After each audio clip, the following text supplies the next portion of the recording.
جب آدمی قبر کے اندر چلا گیا تو حالات تو بڑھ گئے، چاہے اچھے ہوں چاہے برے ہوں، لیکن انتظام کی طاقت ختم ہو گئی۔ موت کے معنی کیا ہے؟ انسان کے انتظام کی طاقت کا ختم ہو جانا۔ دنیا کے اندر اگر خدا نہ خواستہ یہاں سانپ آ جائے تو آدمی ڈنڈے سے مارے گا یا کم سے کم بھاگ جائے گا، آگ لگ جائے پانی سے بجھائے گا، اگر روشنی بند ہو جائے تو آدمی ٹارچ وغیرہ جلائے گا، آدمی کو بھوک لگے جا کر کھانا کھائے گا، آدمی کو پیاس لگے ڈول رسی سے پانی کھینچ کر اور پی لے گا۔ یہاں آدمی کے اوپر اگر کوئی حال آ جائے تو اس کے پاس قوت انتظام ہے۔ اور موت کے کیا معنی؟ موت کے یہ معنی کہ آدمی کے اندر سے قوت انتظام ختم۔ قبر کے اندر سانپ تو آیا، ہٹانے کی طاقت ختم، اندھیرا آیا، اجالا لانے کی طاقت ختم، پٹائی ہو رہی، اس سے بچنے کی طاقت ختم۔ اگر 5-10 ڈنڈے رکھ بھی دیں میں رشتے دار تو دنیا کے ڈنڈوں سے قبر کے سانپ نہیں مرتے، اور دنیا کے پانی سے قبر کی آگ نہیں بجھتی، اور دنیا کی ٹارچ سے قبر کا اندھیرا دور نہیں ہوتا، اور دنیا کی چیزوں سے قبر کے اندر سہولت نہیں ملتی۔ وہاں آدمی جب دیکھے گا کوئی راستہ نہیں تو پھر وہ اللہ سے یوں کہے گا کہ اے میرے اللہ، میرے کو تو واپس لوٹا دے۔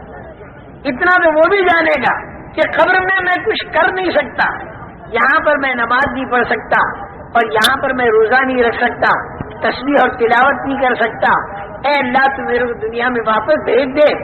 کتنی بڑی دولت یہ دنیا کی زندگی تھی جو میرے ہاتھ سے نکل گئی۔ اب میرے کو معلوم ہوا کہ دنیا میں اگر ایک مرتبہ سبحان اللہ کہتا تو جنت میں میرے لیے ایک درخت بنتا، الحمدللہ کہتا تو درخت بنتا، دنیا میں صدقہ خیرات کرتا تو اس کا میرے کو بدلہ ملتا، دنیا میں اللہ کے دین کی دعوت کا کام کرتا، جو جتنے انسانوں میں دعوت کا کام پہنچتا اور جتنے انسانوں میں دینداری آتی ان سب کے برابر میرے کو اے اللہ ثواب ملتا۔ اب تو میرے کو دنیا میں واپس بھیج دے۔ اب میری سمجھ میں بات آ گئی، اب میں دنیا میں جا کر اچھے کام کروں گا۔ اللہ تعالیٰ فرمائیں گے کلا، بالکل نہیں۔ اور دیکھو ایک بات میں بتاؤں، دنیا کے اندر انسان پر جو تکلیف آتی ہے وہ تکلیف اس لیے آتی ہے تاکہ آدمی الٹا راستہ چھوڑ دے اور سیدھے راستے پر آ جائے۔ دنیا کے اندر کی تکلیف خدا کی ایک رحمت ہے۔ جب آدمی غلط راستوں پر چلتا ہے تو پھر اللہ تعالیٰ تنبیہ کے طور پر تکلیفیں ڈالتے ہیں، اور ان تکلیفوں کا منشا اور ان تکلیفوں میں مصلحت اللہ کی یہ ہوتی ہے کہ لعلہم یرجعون۔ بار بار اللہ تعالیٰ فرماتے ہیں کہ یہ چھوٹی تکلیفیں میں ڈالتا ہوں تاکہ تم پلٹا کھا جاؤ، یعنی غلط راستہ چھوڑ دو، صحیح راستے پر آ جاؤ۔ دیکھو میرے محترم دوستو، یہ باتیں جو میں آپ حضرات کو بتا رہا ہوں، کسی زمانے میں یہ باتیں بتانا کام تھا نبیوں کا۔ یہ باتیں حضرت موسیٰ علیہ السلام کے بتانے کی تھی، حضرت عیسیٰ علیہ السلام، حضرت نوح علیہ السلام، انبیاء کرام علیہ السلام دعوت دیتے تھے، لوگوں کے دلوں میں اللہ کی عظمت اور بڑائی پیدا کرتے تھے، مرنے کے بعد والی زندگی انہیں سمجھاتے تھے، اور چھپی ہوئی باتیں اللہ تعالیٰ ان کے اوپر کھولتا تھا تو وہ انہیں بتایا کرتے تھے، اور اللہ تعالیٰ کی بڑائی کو اتنے زوروں پر بیان کرتے تھے تاکہ آدمی کا ذہن بنے۔ یہ کام تھا نبیوں کا۔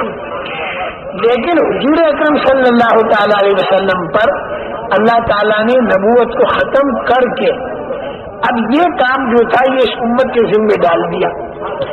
تو میں بحیثیت ایک امتی ہونے کے آپ حضرات کے سامنے ان باتوں کو کرتا ہوں، اور آپ حضرات کی بحیثیت امتی ہونے کے اس دعوت کو لے کر پورے عالم کے اندر پھیل جائیں، کیونکہ لوگ اگر بغیر ایمان کے مرے تو مرنے کے بعد پھر ان کے پاس کوئی راستہ نہیں۔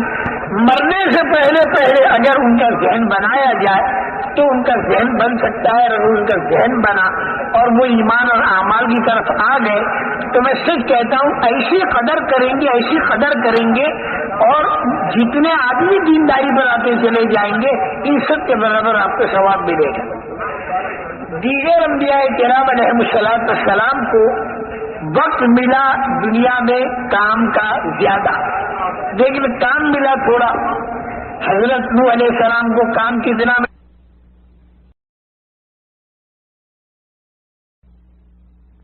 بحیثیت ایک امتی ہونے کے آپ حضرات کے سامنے ان باتوں کو کرتا ہوں، اور آپ حضرات کی بحیثیت امتی ہونے کے اس دعوت کو لے کر پورے عالم کے اندر پھیل جائیں، کیونکہ لوگ اگر بغیر ایمان کے مرے تو مرنے کے بعد پھر ان کے پاس کوئی راستہ نہیں۔ مرنے سے پہلے اگر ان کا ذہن بنایا جائے تو ان کا ذہن بن سکتا ہے، اگر ان کا ذہن بنا اور وہ ایمان اور اعمال کی طرف آ گئے تو میں سچ کہتا ہوں ایسی قدر کریں گے اور جتنے آدمی دینداری پر آتے چلے جائیں گے ان سب کے برابر آپ کو ثواب ملے گا۔ دیگر انبیاء کرام علیہم السلام کو وقت ملا دنیا میں کام کا زیادہ، لیکن کام ملا تھوڑا۔ حضرت نوح علیہ السلام کو کام کتنا ملا؟ صرف اپنی قوم کے اندر انہیں کام کرنا تھا دین کا، انا ارسلنا نوحا الی قومہ، لیکن دعوتی لائن کی عمر کتنی ملی؟ 950 سال کی دعوتی لائن کی عمر ملی۔ ہر نبی کو کام ملا تھوڑا اور وقت ملا زیادہ، لیکن ہمارے نبی کریم صلی اللہ تعالی علیہ وسلم کو اللہ تعالیٰ نے کام تو دیا کتنا؟ پورے دین کو زندہ کرنا، پوری دنیا میں زندہ کرنا اور قیامت تک کے لیے زندہ کرنا۔ کام تو ملا اتنا، لیکن وقت کتنا ملا؟ 40 سال پر آپ کو نبوت ملی اور 63 سال پر آپ اس دنیا سے پردہ فرما گئے۔ جب آپ کی عمر 63 سال کی ہو گئی تو وقت ملا آپ کو کام کرنے کا 23 سال کا، اور کام کتنا بڑا ملا کہ پورا دین زندہ کرنا۔ حضور اکرم صلی اللہ علیہ وسلم صرف نماز کو زندہ کرنے تشریف لائے ہوں ایسی بات نہیں، صرف روزہ زندہ کرنے کے لیے تشریف لائے ایسی بات نہیں، بلکہ ہر شعبے میں دین زندہ ہو جائے۔